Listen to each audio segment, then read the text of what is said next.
Welcome to Films and Stuff with your hosts, Pete Mitchell and Ethan Hunt. Pete, welcome back. This is not an emergency episode, but it is a timely episode because you and I are among the first people to see Black Panther 2, Wakanda Forever. That's right. Wakanda Forever. This is a classic Films and Stuff review. Yes, cinematic review. Of the MCU's latest cinematic effort. Not only the latest, it is the 30th episode within the MCU, and I understand it is considered to be the end of Phase 4. I think the next movie is Ant-Man. Oh, yeah. Which looks amazing, by the way. Yeah, it's Quantumania, so I imagine that is an excellent starting point for where that phase is going to end with its Avengers movies. All right. Every time you and I see a big cinematic release at the beginning of its release date, we first go through what is the atmosphere and the capacity of our cinemas. So why don't you tell me about, this came out for me, Dubai time, Wednesday, very late night. And I saw it about 24 hours later, Thursday night. When did you see it? I saw it on Friday morning, I think, or Friday morning. Okay. And what was the cinema like? Full, not full? Surprisingly busy, considering the time of day. I had the same thing on a Thursday. It was maybe not 100% full, but it was very, very close to 100% full. So that was good on a Thursday. I imagine Friday weekend, it's going to be completely sold out. Just to give you an update, Thursday night box office, $58.8 million worldwide. Whoa, that's huge. $28.8 million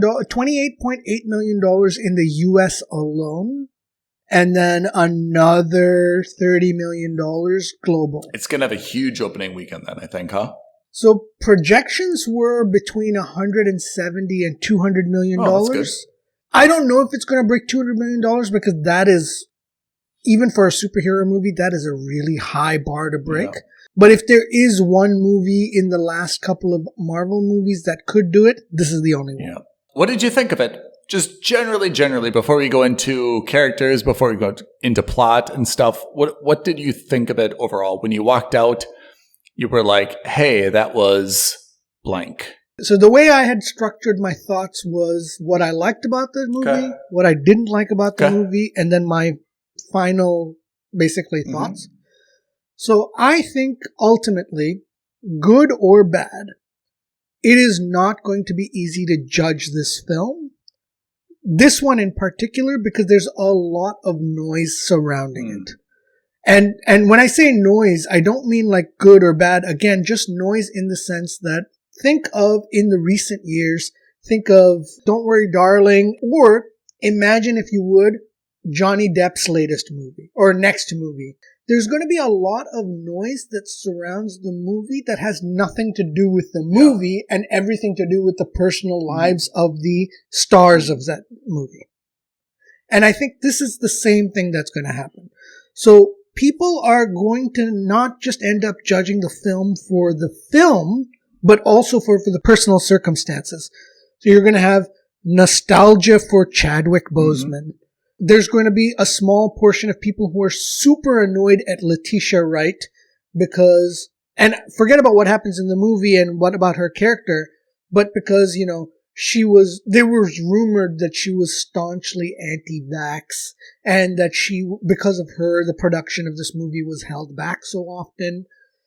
You're also going to have the fact that whether you like it or not, and I think this is a good thing, by the way, is that this movie and this franchise in general has a very strong positive role model in the superhero space, which is rare for Black and Latino people. Rarely do you see a Black superhero. Rarely do you see a Latin superhero. Or maybe not even in superhero, but like in pop culture movies, even like in Star Wars. I think Diego Luna was one of the first major Latin actors in the Star Wars universe.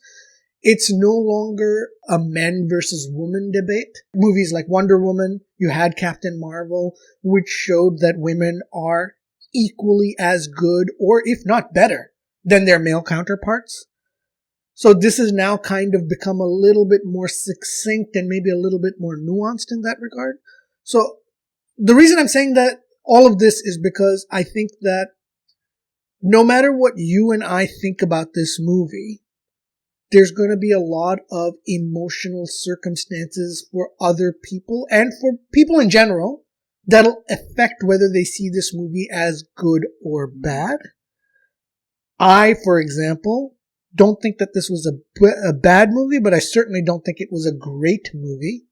And for me, I mean, spoiler alert, this is a solid wait for streaming. What about you? The first Black Panther was iconic, primarily for T'Challa, right? As you mentioned, Chadwick Boseman, rest in peace.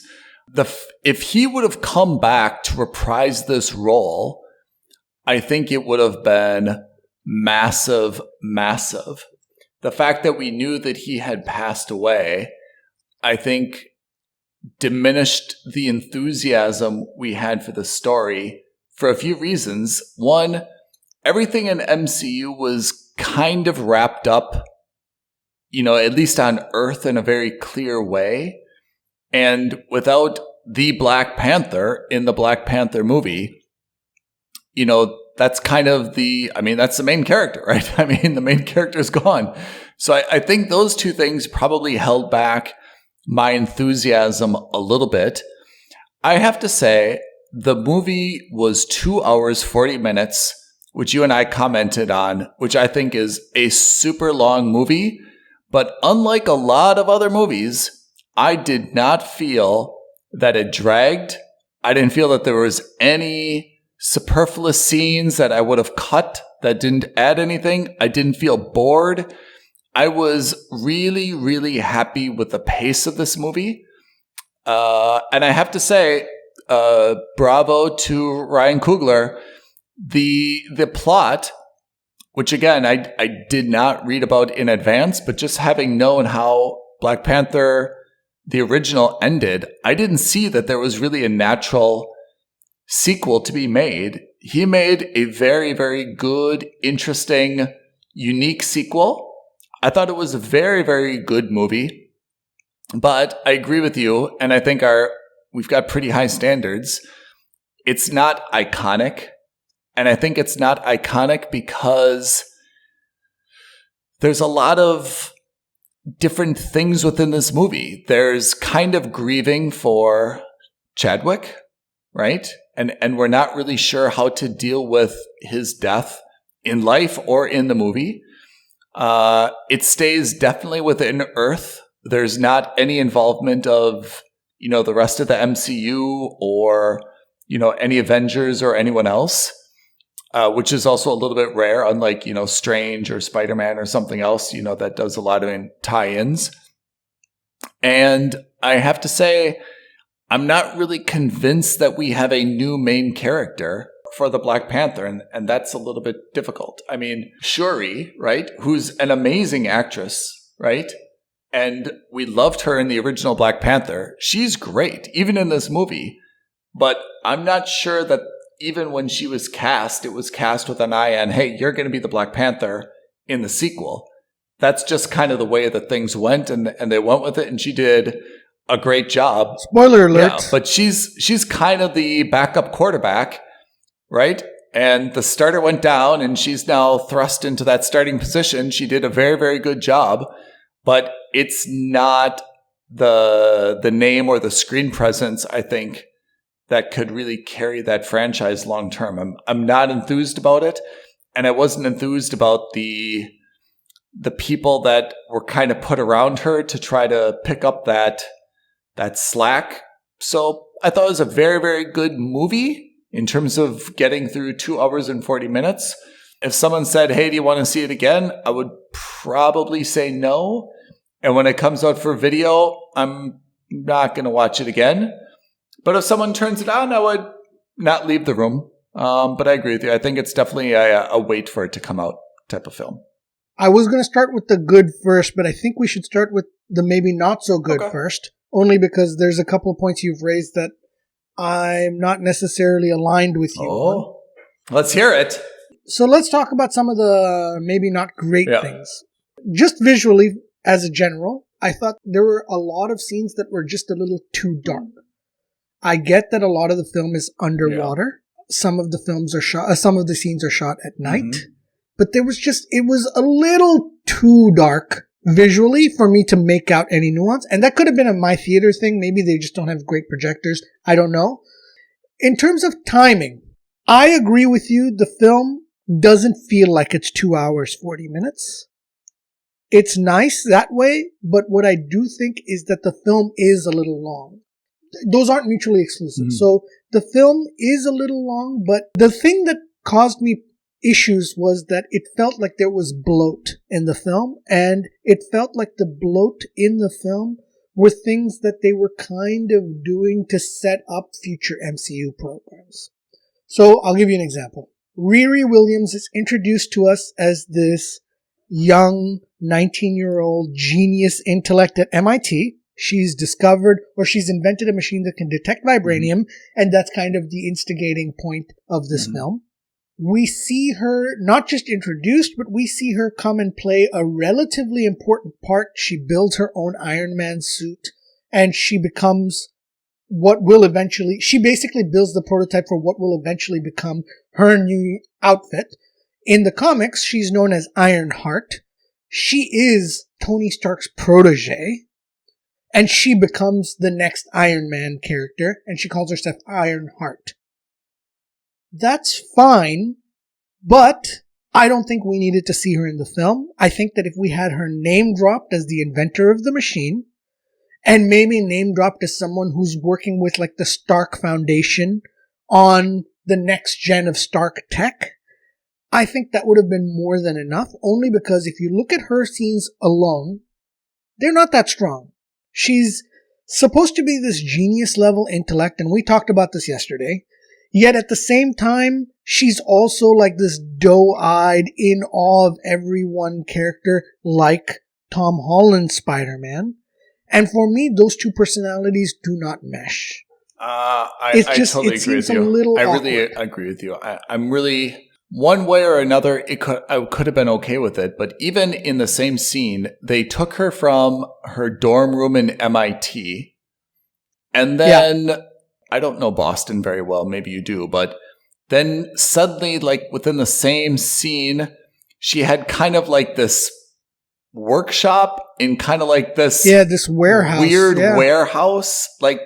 It doesn't make sense to me. Either she should have like a lab, or she should work at Stark Industries, or she's everything on campus and her room could be set up like that. Or she should just be not a student. She could be a dropout and she could be working out of a warehouse. Yeah. It can't be both though. I thought that was weird. And then I just didn't really like the chase scene after that. But I agree. That was a theme with Riri throughout that really bothered me, which is a character cannot play both sides. And I'll say the same thing with Julia Louis-Dreyfus when we get there.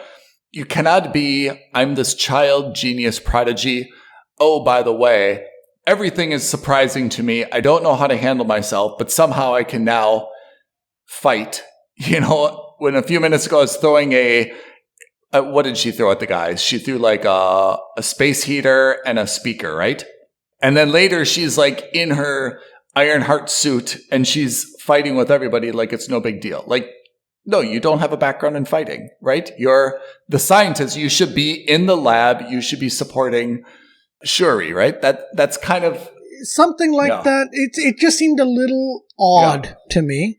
And I think that these are things that we could have explored in her TV series, which she has. They've got an Ironheart series in development. We didn't need to see her on screen for this. I get that you want to introduce the character because that's, where the MCU is now. But I feel like they got so bogged down with introducing her that she became a non-factor. And it was kind of like she wasn't really super effective in the battle scene. She wasn't doing anything we haven't seen before.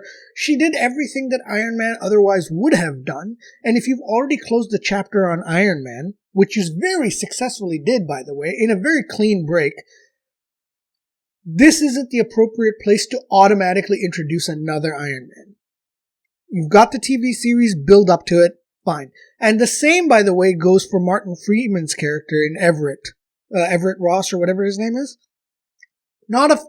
He seemed kind of like not necessary, like he didn't need to be there. If you cut out every scene that he was in the movie, I think you could have been absolutely fine. So between the two of those guys, for example, I think you could have easily done 15 minutes, 20 minutes less in this movie, and you would have gotten a more tight film. And I'm not saying that they were negatives to the movie, I just say that they don't add anything to the movie except runtime. And if you're adding runtime for no real value, that diminishes the movie overall. I agree. I didn't like his character. And if we're going to go there, I didn't like Julia Louis-Dreyfus either, for two reasons. Let's do it. First of all, what was the reason? On Seinfeld, I loved her. She was the perfect character. And I say that because I'm coming from a place that I really want to like this character. But I found two things. One, is she supposed to be like a hard-ass, always serious woman, or is she supposed to be kind of this flaky, female version of a playful, like Tony Stark, right? And every scene I found she was a little bit different. Is she serious or not serious? Is she wisecracking or is she a hard ass? She's supposed to be serious, but that wisecracking element of hers is a facade to let everyone's guard down. So that's what it's supposed to be.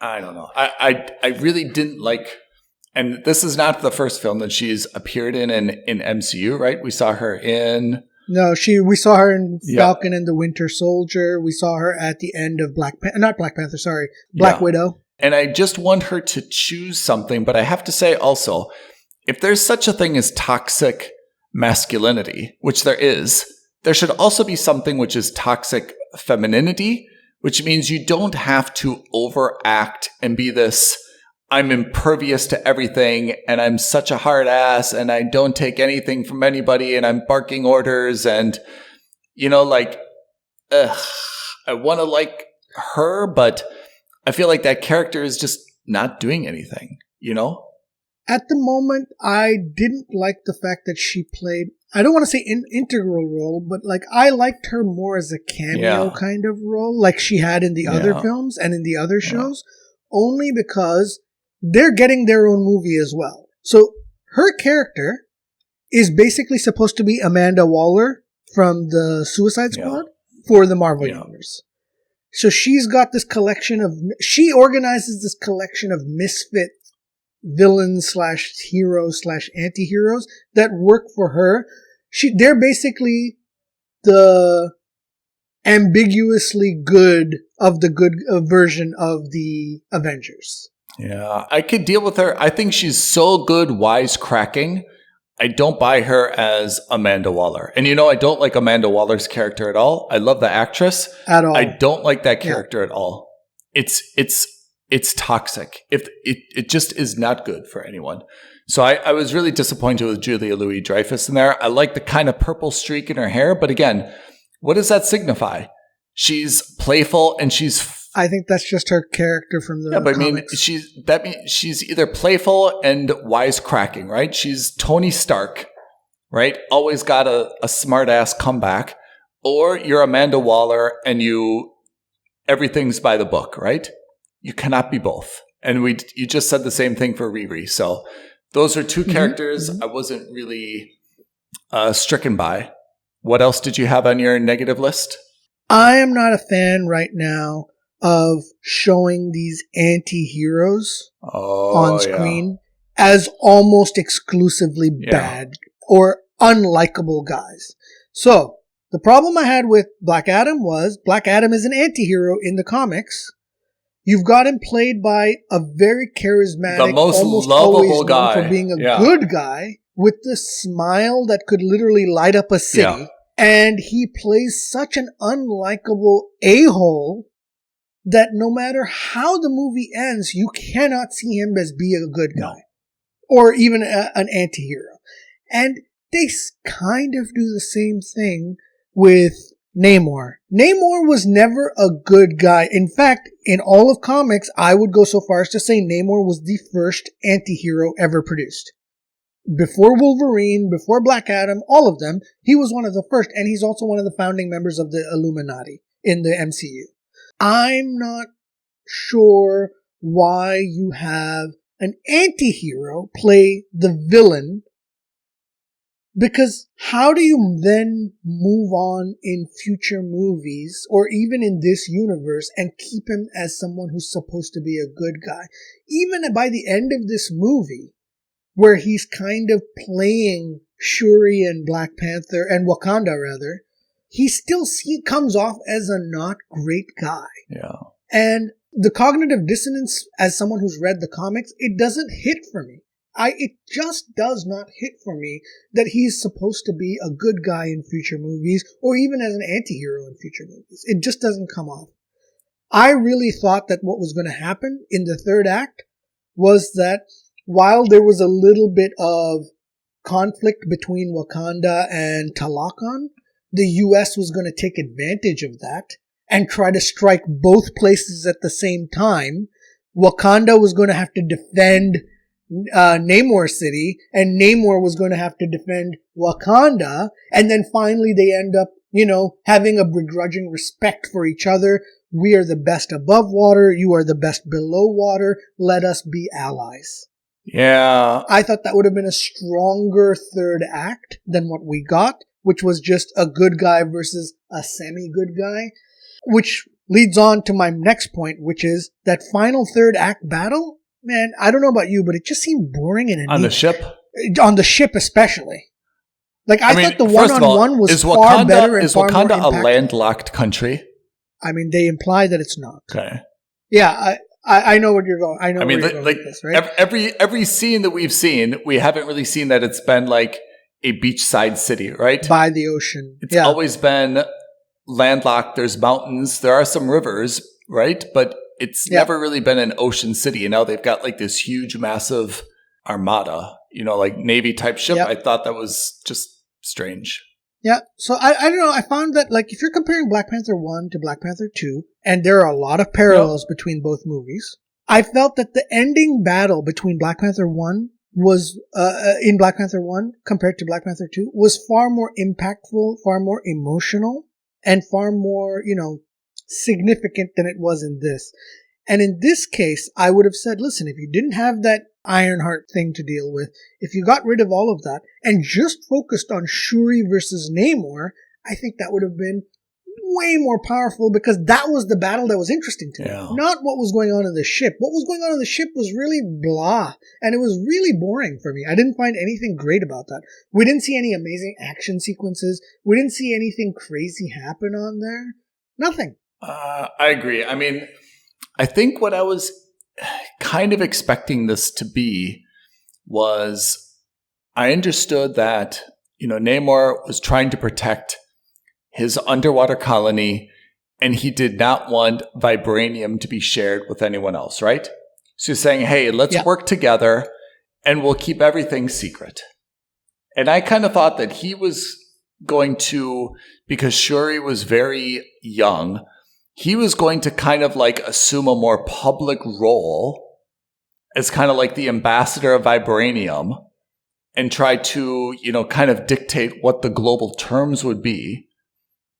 And then, Shuri was going to kind of like find her voice and stick up for Wakanda and say, look, we're fine. Thank you. We'll do things our way and you do things your way. But the conflict I thought was very manufactured. Like, they tried to show his backstory a little bit, right? Where his country was colonized and there was all this like bad stuff happen. But I don't know, it didn't really feel real to me. Like, it didn't really explain why he wanted to like kill all the surface people. I understood he wanted to keep things secret, but that was all I understood. Such a great point you've raised, because that was exactly my point. Was for someone who's been colonized, all of a sudden he wanted to become a colonizer.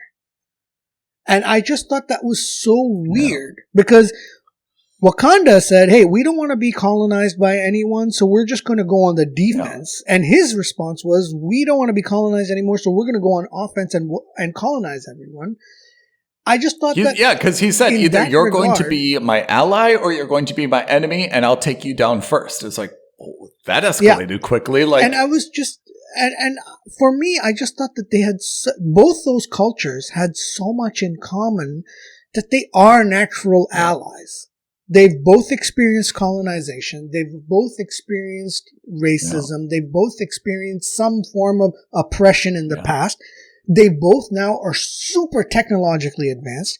And they both are now basically number one and number two, if not number one and number one, in the global superpower race.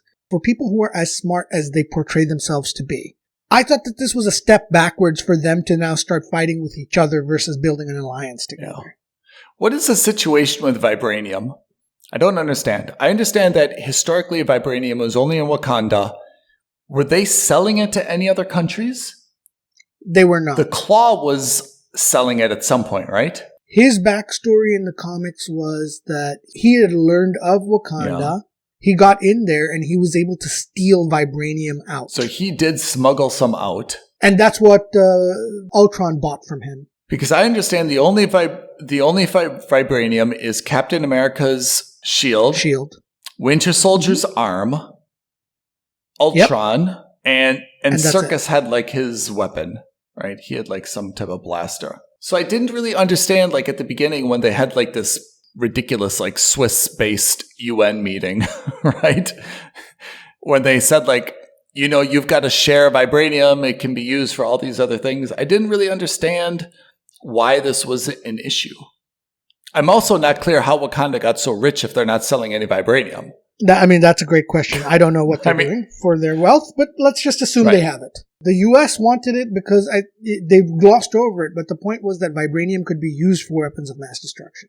And they just want to be more... But then this isn't a UN thing. Then this is a U.S. thing, right? Well, no. It becomes a UN thing because at the very end of the last movie, Chadwick Boseman goes on to the UN stage to say that Wakanda is now going to be a global superpower and we're going to help people around the world. And they're saying now they didn't fulfill that commitment. Because fulfilling that commitment isn't just about giving money, it's also about sharing technology, it's also about sharing resources. Okay, I understand the Wakanda vibranium. I'm not sure that I understand. I mean, I think it's cool that we got introduced to Talokan, right? I think that's cool. It makes sense. Yes, there's another comet and it crashed into the ocean. And yes, my two problems are that city... I mean, it's basically like Atlantis, right? It's now kind of like Aquaman. Well, yeah, it actually is Atlantis, but they didn't want to use it because Aquaman beat them to But the it wasn't really, but that can't be like an amazing technological city again, just because it can be a very beautiful place, but it shouldn't really be like a technology place because they're not building buildings underwater, right? So we didn't see it this is the thing that also didn't bother me, but a little annoyed me was when we open in on Wakanda for the very first time in Black Panther 1, we are blown away by the technology. And like these high-rise skyscrapers, everything looked amazing. Here, even though they are vibranium backed and they have technology, we don't really see any high-tech anything. We still see what looks like old ancient mining I'm kind of ruins. okay with that. I would have preferred that, again, it's not a equivalent of a underwater Wakanda, because obviously underwater you don't have the same building materials. Everything's going to be different, right? I would have preferred that it would have been this beautiful Little Mermaid, Avatar type, city underwater that no one ever discovered and is just more beautiful in a natural way. And they have vibranium, but again, I know I'm making this more complicated than I need to, but like, what are they doing with vibranium? They're underwater. They're not really manufacturing it. They're just making it into jewels and weapons. And they built that machine that created the sun under the water. But at one point, also, they said, like, I can't remember what that lady's name is who is responsible to find Shuri. She's like, oh, I'm getting like, her bracelet is 150 meters underwater. 150 meters is nothing. It should have been like 3 kilometers underwater. You know, it should have been. Yeah. I found that a little odd. Like, that's scuba dive territory, you know? Like, so I thought it should have been something like way, not like off the coast of whatever country he was originally in. It should have been like really in the middle of, you know, the Atlantic Ocean, you know, where the Meg is and all these other, you know, like historical creatures. I thought that would have been a little bit more realistic, and they just want to stay to themselves. They don't want anyone to come find them. I understand they want to destroy the machines and anyone that's, you know, trying to impose on their beautiful ecological culture. But I don't see, I'm with you, I don't see the natural conflict that they had with Wakanda. So those were my biggest gripes with the movie. Anything else or that you had? No, I guess those are the major things that I had. I thought that, you know, I like Shuri a lot as a character. I'm not sure I'm really feeling her as the lead. I loved Angela Bassett as the queen. Sad to see her go, but the timing was probably right.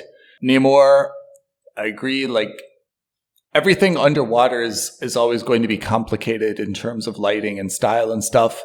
Overall, let's go into the good, because you're transitioning naturally into that anyway. So I am with you. I thought Angela Bassett was awesome. I thought so. I really liked her. Assertive, powerful. She looked gorgeous. She looked elegant. Loved her. And she was smart. She had everything she said was really relevant to that movie. You know, no wasted words. She didn't have any just jibber jabber. You know, everything she made was absolutely the right way to say it. I liked that the film really gave a lot of respect to Chadwick Boseman and his legacy. Not just as, you know, Chadwick Boseman, but also as the character. Like, they gave a lot of gravitas.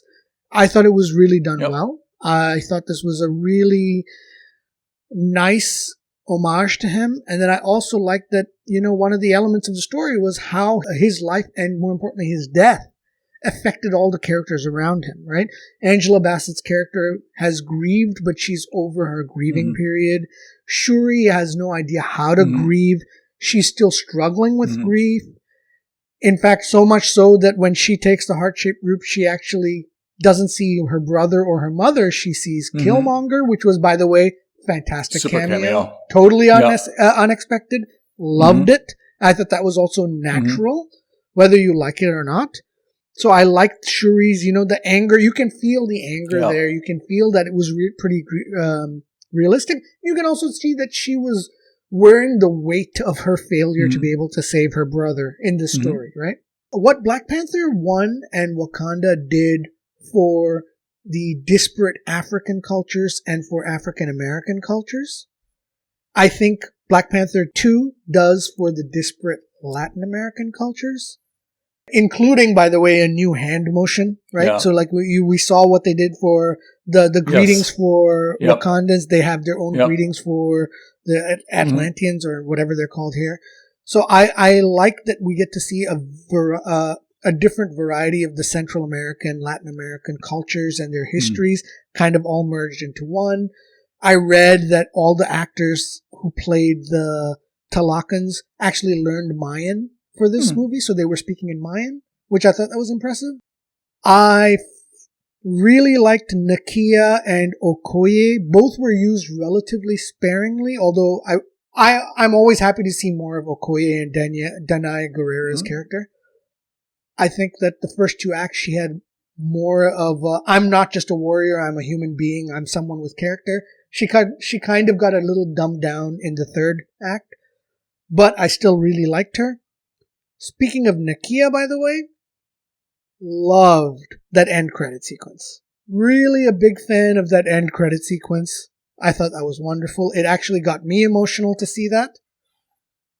And I'm not going to say it because I don't want to spoil it. Everything else I don't mind spoiling, but that end credit sequence was something not just totally unexpected, but was done so well. And Shuri's reaction in that end credit sequence I thought was phenomenal. God, I'm getting emotional just thinking about it now. And Namor. I loved him. First of all, I liked how they gave him the name, the boy without love.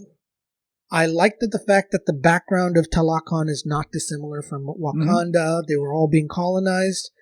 I don't know. I just really liked the character. I didn't like how they depicted his villainy side. But as a character, I love it, and I'm hoping to see more of him in the future.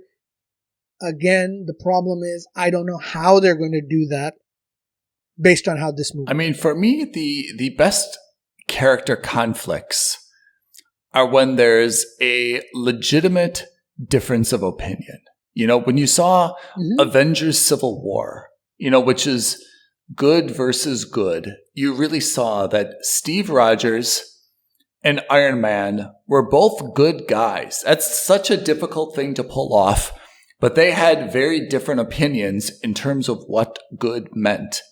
And I would have been happier if the conflict between Wakanda and Talokan would have been just because of a difference of opinions. Talokan would have said, hey, we are remaining unknown. We don't want anything to do with the surface world. Do not expose us. Don't give, vibranium to anyone else. And Wakanda would have said, no, we have an obligation. We've got to be a part of this one way or another. Vibranium's going to be found.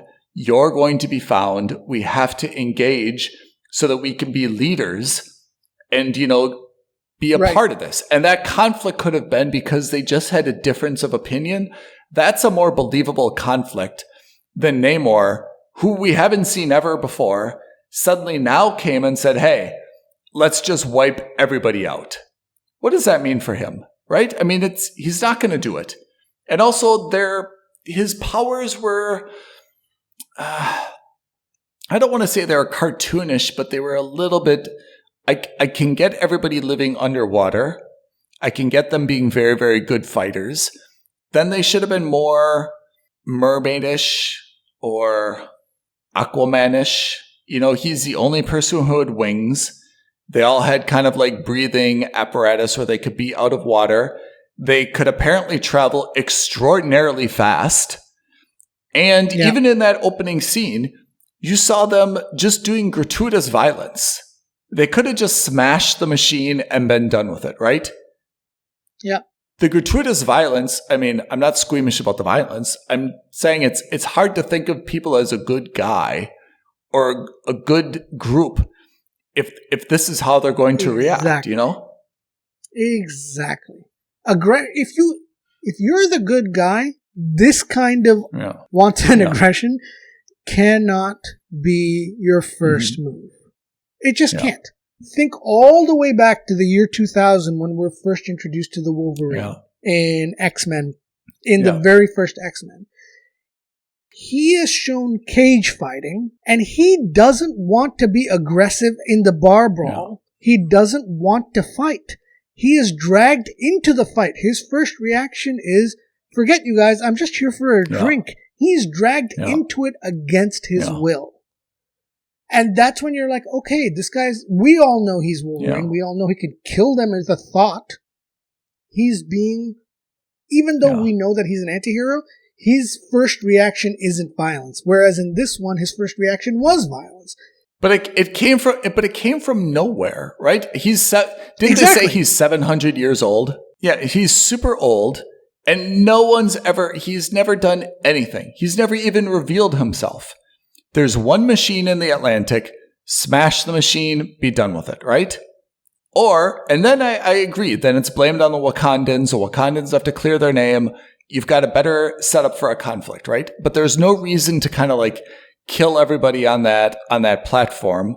Again, I'm not squeamish. It just means that you can't be the hero, you can't be the good guy if that's your first instinct, And that's fine. If you don't want to be the hero and the good guy, that's absolutely fine. We get that. Especially because the very first timeline, in terms of chronology, we saw them already slaughter that Spanish civilization when he goes to bury his mother. And even at least in that, they were afraid of him. They fired first. I get that. But still. There's a very good point that could have also made the conflict. They could have been getting along just kind of fine. And then when Okoye goes in, right, and she's trying to save the princess, she kills the one guard, right? And they say, look, this is the inciting event. We were getting along fine. She was our guest. We were just keeping the scientist. You didn't have to go kill, my favorite guard or my sister, whoever it was, right? Now it's a war. We didn't touch anyone from your side. Why would you do this to us? And that could have been the inciting incident.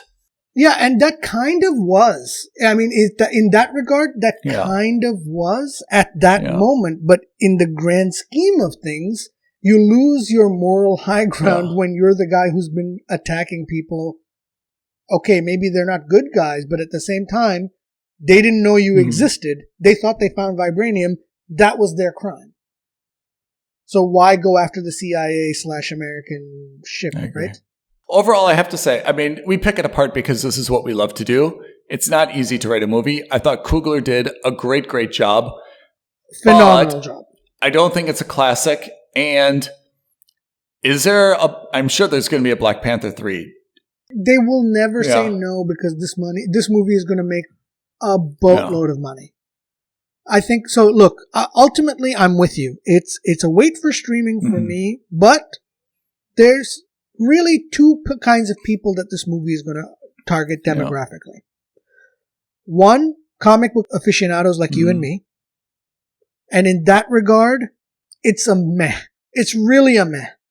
Yeah, only because the cognitive dissonance you have of pitting a good guy versus what's supposed to be a good guy against each other, it never works unless you do it well. And in this case, they didn't do it very well. And the most recent example, Black Adam, also didn't work.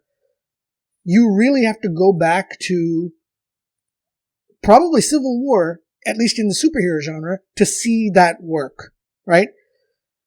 That's one. The second demographic is the racial demographic. If you are from Central America and Latin America, if you are African American, if you are from Africa, this is going to hit you differently because how rare is it to see people that you recognize and that you can identify with on screen? It's super rare. So, I fully recognize that for me, as Pete, as someone who's trying to be as objective as possible, this movie is probably a wait for streaming. But I also recognize that I'm pretty sure this movie is going to come very close to breaking $200 million this weekend. And I think that, by the way, this movie effectively ends Black Adam's run in the theaters. Let's look at some numbers. What did the original Black Panther do for revenue? Opening weekend, also around 200. What did it finish at? And I'll check Black Adam. And I wonder if Black Adam is doing better or worse. Oh, way worse. Black Adam's at 300 and something million. Whoa, that's terrible. Yeah, so Black Panther made $700 million domestic and $1.35 billion global. You think it does better or worse this time? This one, I think it does slightly worse. 1.3 billion is a very high watermark. I think, look, do I think this has the chance to break $1 billion? I think so. I kind of think that. I think Black Adam is just terrible, huh? It's at 330 million for the year, or I think global. Especially because it opened so well, right? First of all, it didn't open that well. I think it only opened to $70 million domestic. Oh, yeah. Sorry, I'm looking at daily. Yeah, it opened 67 million.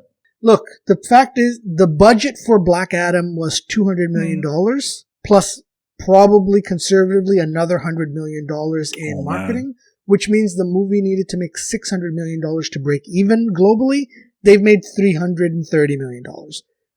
The movie is financial flaw. Rightfully so, though. I mean, we said it was a bad movie. It was a bad movie, right? There were elements that were good, but I would not consider that a great movie, and I think a lot of it had to do with the casting.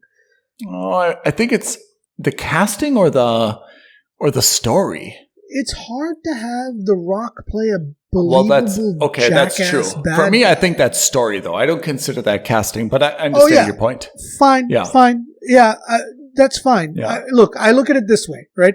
Story becomes kind of secondary if your main characters are really good enough and charismatic enough. And I strongly believe that The Rock is good enough and charismatic enough.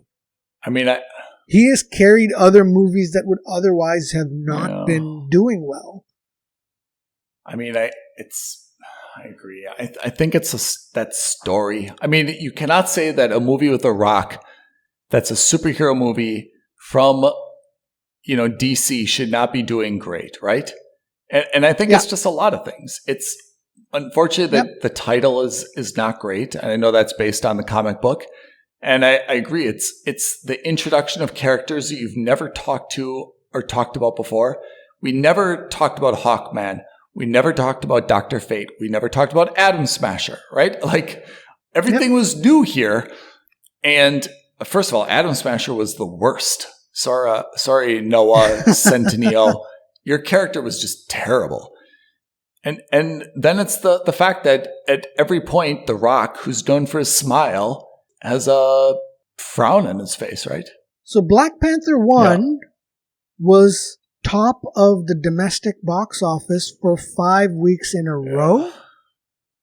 And I think that unless there's, with the exception of Avatar, which comes out at the end of this year, I think that you've got a clear runway for Black Panther 2 to stay maybe not at the very top, but pretty close to the top for the rest of the year.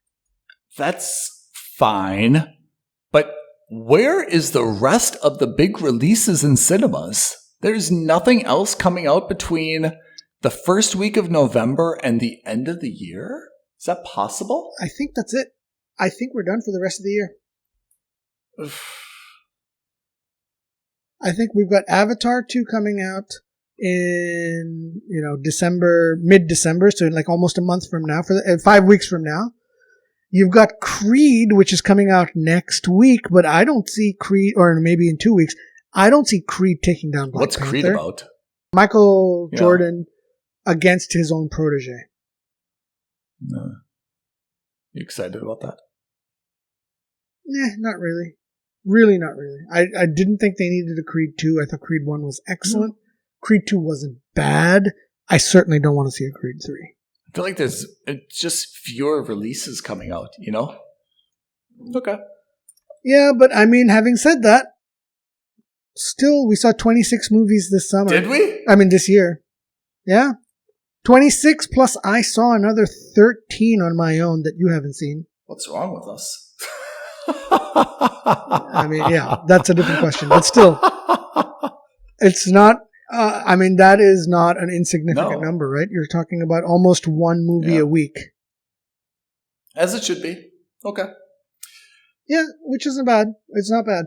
So I'm just, it's not the strongest of year-end lineups, which is why I think Black Panther has pretty much got a clear run. I also think that they really mucked up the timing for Black Adam's release, because who in their right mind would have thought that movie would have made $600 million in 3 weeks? Not possible. I mean, I don't know. I'm really disappointed by that, because The Rock is such a mega star, and either he is choosing the wrong things, or these things are being misrepresented to him. But Black Adam just seems. No, but that's the crazy thing, is he chose this movie. He has wanted to do Black Adam for himself since 2007, since before the cinematic universe even existed. I don't know what to say. As that movie was very, very disappointing, though.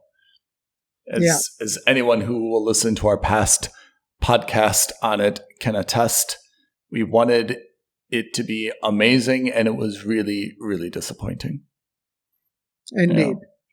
Okay, so we'll see probably Black Panther 3 in like 2026 then, right? For sure, they will involve Black Panther in the next Avengers movie. How could they not?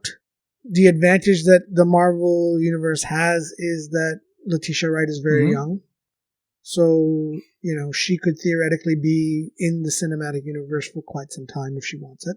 All right. Well, that is Black Panther 2, Wakanda Forever. And it sounds like we're going to see more of it in the future. Indeed. Listeners, thank you. Pete, thank you. Join us next Friday for Watch Party and next week for more episodes. And if you have thoughts, please leave a comment, like the video, subscribe, hit the bell, email us aloha@filmsandstuffpodcast.com or tweet at us at F&S Podcast. Hit the bell. I agree. Thanks, everyone. Bye. Thanks, everyone. Thanks, Pete. Thank you for listening to another episode of Films and Stuff. If you haven't already, please subscribe and review on Apple Podcasts, Spotify, or wherever podcasts are downloaded. Films and Stuff. There is no substitute.